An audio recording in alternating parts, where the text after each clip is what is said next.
नमस्कार, स्वराज एक्सप्रेस में आप सभी का स्वागत है। मैं हूं आपके साथ कविता पांडे। बुलेटिन की शुरुआत करेंगे जहां मोहन कैबिनेट की बैठक आज है। ग्लोबल इन्वेस्टर समिट को लेकर चर्चा होगी। एमपी में निवेश को लेकर कई नीतियां पर चर्चा होंगी। उद्योग संवर्धन समेत कई नीतियों को मिल सकती है हरी झंडी। निवेश की संभावना वाले क्षेत्रों में ला रही नीतियां। तो एमपी में निवेश को लेकर कई नीतियां पर चर्चा होगी। उद्योग संवर्धन समेत कई नीतियों को हरी झंडी जो है मिल सकती है। सरकार निवेश की संभावना वाले तो मोहन कैबिनेट की बैठक आज है।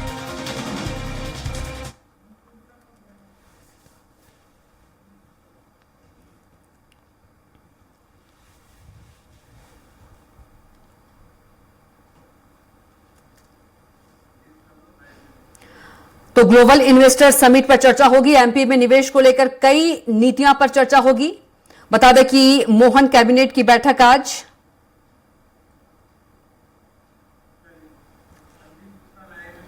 और इसी खबर पर ज्यादा जानकारी के साथ भोपाल संवाददाता संदीप मिश्रा सीधे जुड़ गए हैं। संदीप का रुख कर लेते हैं। संदीप, मोहन कैबिनेट की आज बैठक है। ग्लोबल इन्वेस्टर समिट को लेकर चर्चा होगी। एमपी में निवेश को लेकर कई नीतियों पर चर्चा होगी।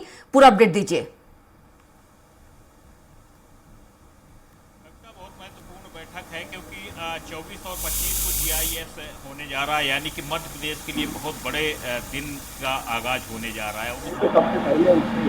नहीं तो सबसे पहले उसमें यही बात का विचार होगा कि जब उद्योगपति आए, निवेशक आए मध्य प्रदेश की धरती पर, तो वो उनको किस प्रकार से आकर्षित किया जाए। और यही कारण है कि जो बिल्कुल संदीप, आप बने रहिएगा। फिर तो बता दें कि मोहन कैबिनेट की आज बैठक है।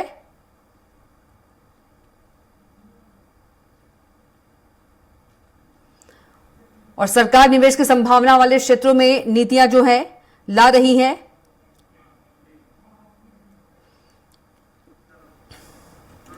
जी, एक बार फिर से संदीप मिश्रा हमारे साथ जुड़ गए हैं। संदीप, कंटिन्यू, जानकारी दीजिए। कविता, महत्वपूर्ण बैठक है क्योंकि अगर हम बात करें तो जिस प्रकार से 24 और 25 तारीख को यहां पर ग्लोबल इन्वेस्टर मीट का आयोजन होने जा रहा है, तो सबसे बड़ी बात यह होगी कि जो विदेशी इन्वेस्टर मध्य प्रदेश की धरती पर आए तो उनको किस प्रकार से आकर्षित किया जाए, किस प्रकार से उनको प्रेजेंटेशन उनके सामने पेश किया जाए कि वो मध्य प्रदेश में निवेश करने के लिए मजबूर हों। अभी तक आमतौर पर जब भी बातें हुई हैं इन्वेस्टमेंट की, तो अक्सर ये बात होती थी कि जो मध्य प्रदेश की औद्योगिक नीति है वो कहीं न कहीं कठिन है और उसके कारण काफी दिक्कतें होती हैं। और जब फाइलों के चक्कर काटने के लिए अधिकारियों को गुजरना पड़ता है इस ऑफिस से दूसरे ऑफिस, तो इन सब के चक्कर में कहीं न कहीं उद्योगपति यहाँ पर इच्छुक नहीं होते थे आने के लिए। और यही कारण है कि आज जब कैबिनेट बैठक होगी तो उद्योग नीति को किस प्रकार से सरल बनाया जाए, किस प्रकार से सरलीकरण होना चाहिए, इन सब चीजों को लेकर के यहाँ पर विस्तार से विचार विमर्श होगा। अधिकारी और जब मंत्री यहाँ पर सभी बैठेंगे तो एक दूसरे से रायशुमारी की जाएगी कि और क्या किया जा सकता है कि जब निवेशक मध्य प्रदेश आए तो वो यहाँ पर निवेश करने के लिए तैयार हो। क्योंकि जिस प्रकार से अगर हम बात करें तो करीब 70,000 करोड़ के आसपास का विदेशी निवेश की उम्मीद जताई जा रही है। करीब 3 से 4 हजार के आसपास जो उद्योगपतियों ने यहाँ पर इच्छा जताई है इन्वेस्टर मीट में आने की, तो एक मेगा कार्यक्रम आयोजित होने जा रहा है। मध्य प्रदेश की धरती के लिए कहीं न कहीं गौरवान्वित करने वाला वो क्षण होगा जब देसी और विदेशी यहाँ पर उद्यमी पहुंचेंगे। तो इसलिए आज की कैबिनेट बहुत महत्वपूर्ण कही जा रही है। जी बिल्कुल। यदि संदीप बात करें, एमपी में 4900 स्टार्टअप जो है कार्यरत है और इस इन्वेस्टर समिट से एक नई उड़ान मिलेगी स्टार्टअप्स को। देखिए, जिस प्रकार से मुख्यमंत्री डॉक्टर मोहन यादव ने जब मुख्यमंत्री बने उसके बाद से ही लगातार उनका प्रयास है कि मध्य प्रदेश में निवेश का इन्वेस्टरों को लेके आया जाए। और लगातार उनकी कोशिश रही है कि प्रदेश के अलग अलग अंचलों में, आपने देखा कि पहले रीजनल इन्वेस्टर मीटों का इसीलिए उन्होंने आयोजन किया, जिसमें कि देश के ही उद्यमियों को उन्होंने बुलाया और कहा कि आप इस क्षेत्र में आप उद्योग लगाइए, आपको इस प्रकार से फैसिलिटियां दी जाएंगी। फिर उसके बाद उन्होंने जर्मनी का, जापान का, लंदन का, इनका दौरा किया। तो विदेशों में भी जाकर के मुख्यमंत्री डॉक्टर मोहन यादव ने प्रेजेंटेशन दिया मध्य प्रदेश का, उनको अलग अलग अंचलों से रूबरू कराया और ये भी बताया कि मध्य प्रदेश की क्या खूबियां हैं। और सबसे बड़ी बात ये भी रही कि मध्य प्रदेश में पर्यटक स्थल बहुत ज्यादा हैं, तो पर्यटन के क्षेत्र में किस प्रकार से आप इन्वेस्ट कर सकते हैं, किस प्रकार से, क्योंकि माइंस अगर आप बिंद की तरफ चले जाइए तो माइंस की प्रचुर मात्रा है, वहां पर बड़ी संख्या में कोयले की खदानें हैं।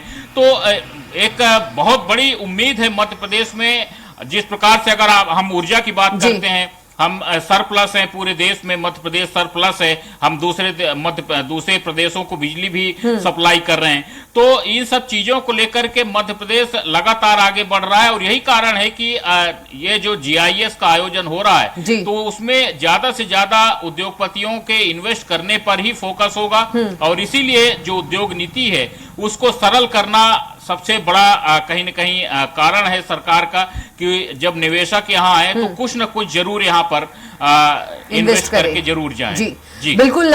संदीप, यदि बात करें इसके अलावा कई नीतियों को भी हरी झंडी मिल सकती है आज के कैबिनेट में। बिल्कुल, देखिए कविता, कई नीतियां और भी हैं इसके अलावा। अगर हम बात करें तो सिर्फ GIS ही नहीं, क्योंकि GIS सबसे बड़ा मुद्दा है। इसके अलावा अगर हम बात करें तो यहाँ अलग अलग सेक्टरों में कुछ कर्मचारियों के भी मामले आज यहाँ पर लाए जाने हैं, क्योंकि अभी तक अगर हम बात करें तो महंगाई भत्ता भी कर्मचारियों को नहीं मिला है, तो वो मुद्दा भी कहीं न कहीं आज सरकार के सामने आ सकता है। लगातार कर्मचारियों की बात करें तो वो शिकायत करते रहे। कुछ और अलग अलग मुद्दे भी शामिल किए गए हैं इस कैबिनेट में। तो मुद्दे बहुत सारे हैं, किन किन मुद्दों को, प्रस्तावों पर हरी झंडी मिलती है ये तो आज की कैबिनेट के बाद ही पता चलेगा। लेकिन फिलहाल अगर हम बात करें तो जो सबसे बड़ा और अहम मुद्दा है, तो अभी आज उद्योग नीति को लेकर के ही सबसे ज्यादा चर्चा होने की बात कही जा रही है।